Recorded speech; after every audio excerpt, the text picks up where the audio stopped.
Queridos irmãos, a paz do Senhor Jesus, presbítero Renato da Igreja Brasil para Cristo da cidade de Formosa. E é com muita alegria que eu convido os irmãos a participar comigo da meditação aqui do capítulo 4 do livro de Gênesis. E nós vamos estudar desde o primeiro versículo até o versículo 16. Todos nós vimos a bela participação do pastor Arnaud quando falou da queda do primeiro casal que deu ouvidos à serpente e que foi expulsa do jardim do Éden. Agora, nós percebemos que, embora eles pecaram contra Deus, a bênção da multiplicação e de povoar a terra ainda foi mantida sobre eles, porque no versículo 1 nos diz que coabitou o homem com Eva, sua mulher, e esta concebeu e deu à luz a um varão, a quem deu o nome de Caim. E Eva faz a seguinte exclamação: alcancei um varão com o auxílio do Senhor. Alguns estudiosos, dentre eles Jonathan Edwards, ele disse que essa exclamação de Eva tem muito a ver com a profecia que Deus deu à serpente naquele momento, quando disse que haveria uma inimizade entre Satanás e a mulher, entre a sua descendência e o seu descendente, que o descendente que viria esmagaria a cabeça da serpente. Eva, quando ela diz adquirir do Senhor um varão, é como se ela estivesse interpretando equivocadamente a profecia de que Caim seria aquele que destruiria a serpente. Mas, biblicamente, nós sabemos que essa profecia se aplica para tempos futuros, quando viria o Cristo de Deus, que já veio, que é Jesus, e que, através ali da cruz, ele esmaga a Satanás. E aqui no versículo 2 nós vemos que não houve uma manifestação de alegria, de contentamento, de gozo, quando se fala do nascimento de Abel. Aqui simplesmente diz que Abel foi pastor de ovelhas e que Caim ele também cresce e vai se tornar lavrador da terra, seguindo a profissão de Adão, seu pai. Mas no versículo 3 diz que ao cabo de alguns dias, ao fim de alguns dias, trouxe Caim do fruto da terra uma oferta ao Senhor. Essa expressão ao fim de alguns dias nos deixa claro que parece que depois de ter feito a colheita, Caim não honrou a Deus, ao passo que Abel, por sua vez, ele trouxe das primícias do seu rebanho e da gordura do cordeiro que ele possivelmente tenha matado, ele ofereceu ali o melhor que ele tinha do seu rebanho para Deus, e a Bíblia diz aqui que o Senhor agradou-se muito mais de Abel e de sua oferta, ao passo que de Caim e de sua oferta o Senhor não se atentou. Cada homem trouxe um presente especial ou uma oferta a Deus. Não se faz nenhuma menção de altar ou de local de culto religioso. Mas entende-se aqui que a dádiva oferecida por Caim foi uma dádiva rejeitada pelo Senhor. Aqui não se explica o porquê da rejeição e também as Escrituras não nos contam como Deus indicou a sua desaprovação. Alguns estudiosos entendem que, como em algumas situações o fogo caiu do céu para confirmar o sacrifício, como no caso de Abraão, em Gênesis 15:17, e também lá em 1 Reis capítulo 18, o fogo também pode ter sido aqui um sinal que marcasse a aceitação da oferta e deixasse a outra intocada. Há quem pense que a oferta de Caim foi rejeitada porque ele deixou de realizar o ritual adequado. Outros têm explicado que a natureza das ofertas é que fez toda a diferença, uma sendo de carne, envolvendo morte e derramamento de sangue, e a outra de vegetais, sem qualquer ligação com o plano da redenção divina. A profecia aqui, embora inconscientemente Abel, o seu sacrifício traz uma conotação profética que apontaria para o Cristo que viria como redentor da humanidade, como sendo o Cordeiro de Deus que tira o pecado do mundo. E aquele cordeiro sacrificado por Abel representa Cristo, cuja morte expiatória no futuro ele viria para redimir a humanidade e para perdoar o homem do pecado cometido no jardim do Éden. Lá em Hebreus capítulo 9, versículo 22, nos diz que quase todas as coisas na lei são purificadas com sangue e que sem o derramamento de sangue não pode haver expiação do pecado, não pode haver a remissão do pecado. Mas o autor da Epístola aos Hebreus nos dá alguns indícios do porquê a oferta de Caim foi rejeitada. Talvez uma das explicações inspiradas nos dê a diferença entre as duas ofertas. Diz que pela fé, Abel ofereceu a Deus maior sacrifício do que de Caim, dando testemunho dos seus dons. Essa explicação centraliza-se sobre a diferença do espírito manifesto entre os dois adoradores. Sendo Abel um homem de fé, veio com o espírito correto e adorou a Deus de maneira agradável. Não temos motivos para crer que Abel tinha algum conhecimento de sua necessidade da expiação substitutiva. Pelas aparências, ambas as ofertas expressavam gratidão, ação de graças e devoção a Deus. Mas o homem que tinha falta de fé genuína no seu coração não podia agradar a Deus, embora sua oferta material fosse imaculada. Deus não se agradou de Caim porque já olhara para ele e via o que havia no seu coração.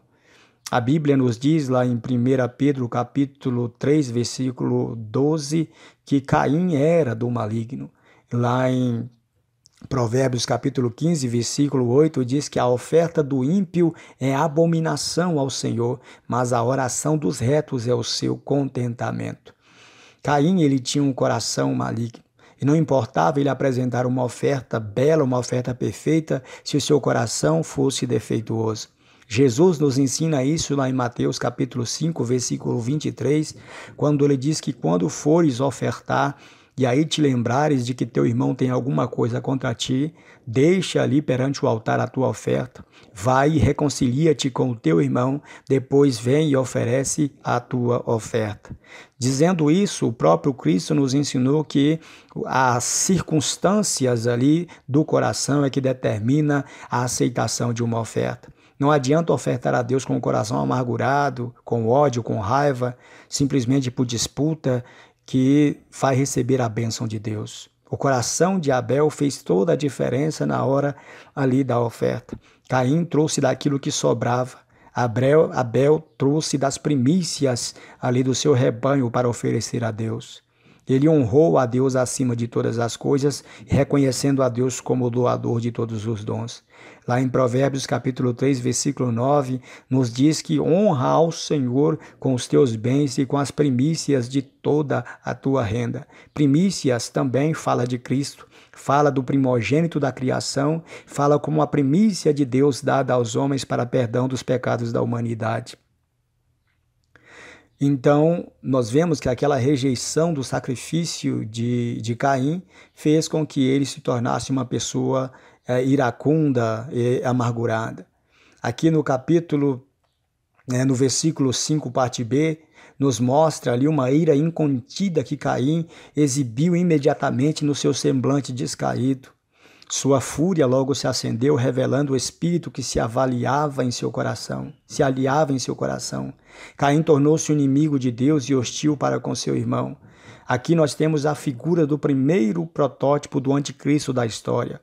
Caim representa a falsa religião, aquele grupo religioso que prefere seguir as orientações humanas em contraste às orientações de Deus. Caim representa aquele adorador que ouve de Deus a recomendação correta, mas apresenta aquilo que mais lhe agrada e aquilo que está de acordo com seu pensamento. Embora que, ao passo que Abel representa o verdadeiro adorador que adora a Deus em espírito e em verdade, que medita na palavra de Deus para fazer tudo de acordo com sua vontade. Então nós vemos a diferença aí. Uma outra razão pela qual o sacrifício de Caim pode ter sido rejeitado é simplesmente pelo fato de ele ter sido um homem de coração com pensamentos homicidas. Esses pensamentos deram luz ao ódio consumidor e à violência que tornou um homicida, que mesmo antes de matar o seu irmão, ele já tinha um desejo de homicídio no seu coração. Versículos 6 e 7, na parte A, diz que descaiu o semblante de Caim. De um diálogo que Deus teve com ele, disse o seguinte: olha, por que é que descaiu o teu semblante? Se você fizer o bem, não é certo que você será aceito? É como se Deus dissesse: se você oferecer o sacrifício da maneira correta, será que você não será aceito? Mas se fizeres um mal, o teu pecado jaz à tua porta. O teu desejo virá contra ti, mas a ti cumpre dominar o seu desejo. Deus, em sua onisciência, olhou para o coração de Caim e já viu que ele arquitetava no seu coração um homicídio, um mal contra a vida do seu irmão. Mas mesmo assim, ele preferiu sair da presença de Deus, não deu ouvidos à voz de Deus.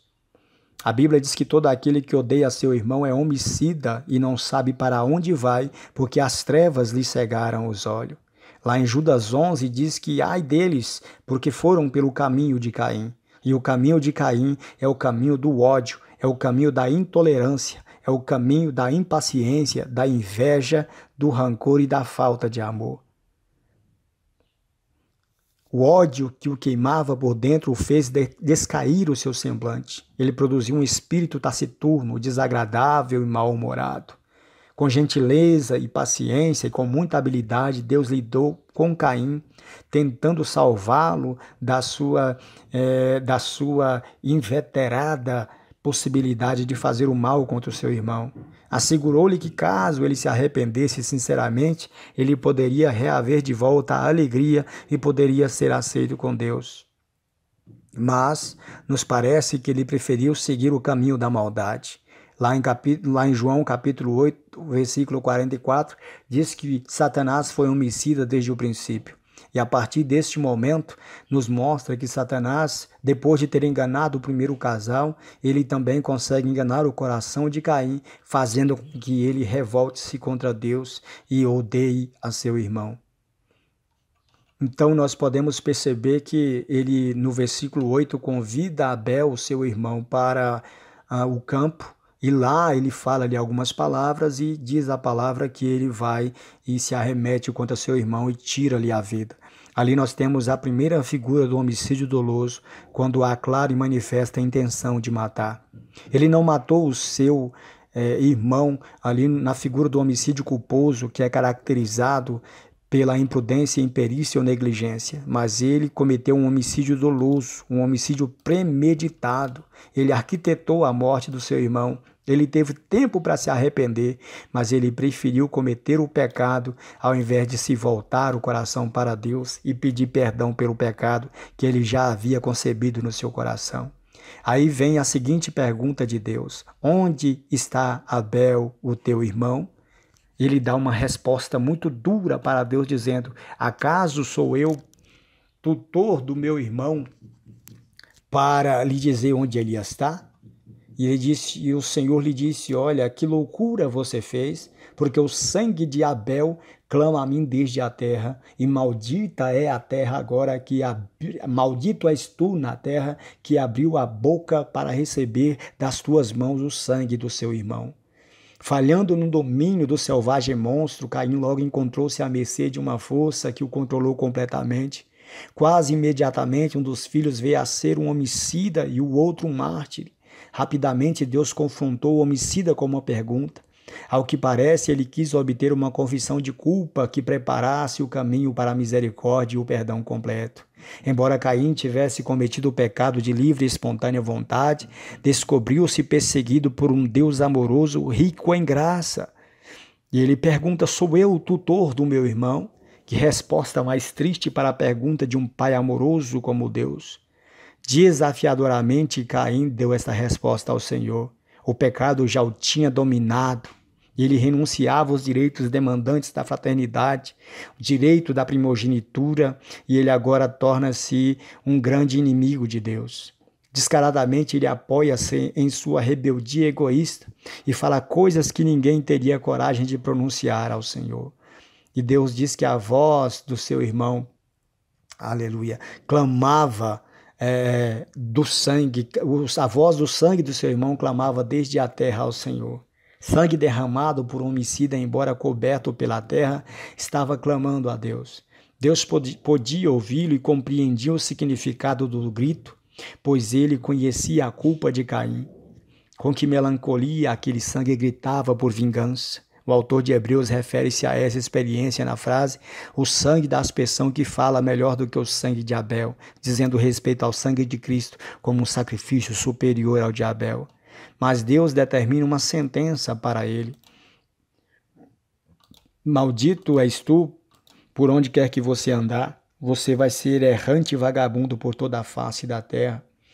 A terra, ela se recusará a ter força suficiente para dar fruto à semente que você plantar. E você não vai ter paz por onde quer que você vá. A maldição pronunciada sobre o homicida envolvia banimento do solo produtivo para o deserto estéril. Solo, disse Deus, seria estéril para o homicida, de modo que ele não conseguiria obter sustento do cultivo do solo. Em busca do sustento, se tornaria um beduíno nas terras desertas, vagando cansado e desesperado. Insegurança, inquietação, luta, culpa e temores seriam seus companheiros constantes. A palavra fugitivo dá a ideia de alguém cambaleando, zigue-zagueando, tropeçando sem segurança, em busca infrutífera de uma insatisfação.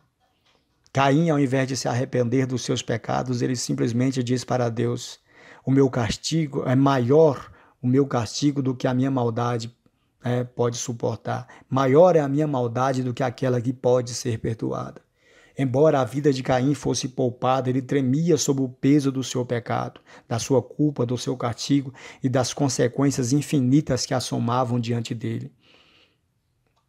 A palavra hebraica awon refere-se literalmente à sua iniquidade, mas também contém um pensamento das consequências do seu pecado. Caim estava muito preocupado com sua sentença, muito mais preocupado com a sentença do que com seu pecado. Já não posso suportá-lo, dizia ele. Seu grito amargo dirigido a Deus chamava atenção para o peso insuportável do seu castigo. Era mais pesado do que podia levantar e carregar. Quem me matará? Quem me encontrar me matará, dizia Caim para o Senhor. Ele estava ali angustiado, aquele que antes não teve misericórdia da vida do seu irmão, agora estava clamando por uma proteção. Terror e desalento começaram a acabrunhar o pecador quando pensava nos perigos do deserto. Imaginava que cruéis inimigos se alegrariam em matá-lo. E sua consciência ativa já estava em ação. No seu temor, ele tinha certeza de que a destruição estava à sua espera, pois sentia que estava completamente fora do ciclo da proteção divina. Mas Deus, pela sua infinita misericórdia, coloca um sinal sobre Caim, aqui no versículo 15, e assegura que a sua presença seria contínua e sua proteção infinita. Coloca o sinal sobre ele, evidentemente um sinal ou uma indicação de que ele pertencia ao Senhor, muito embora ele houvesse cometido tamanho pecado contra o Senhor e contra seu irmão. Lá em Naum, no capítulo de número 1, versículo de número 3, nos diz que o Senhor, ele perdoa o pecador, mas ele jamais inocenta o culpado. Essa culpa de Caim, ele deveria carregá-la por todos os dias da sua vida.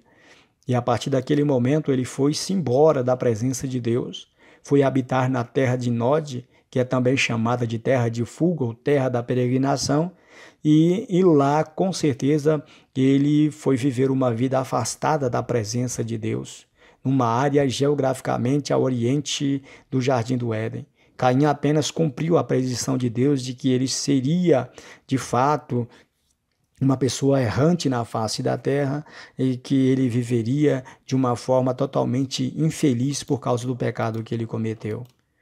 Então, feitas essas considerações, finalizo aqui a minha participação. Agradeço a todos aqueles que nos ouviram e peço a Deus que vos abençoe em nome de Jesus.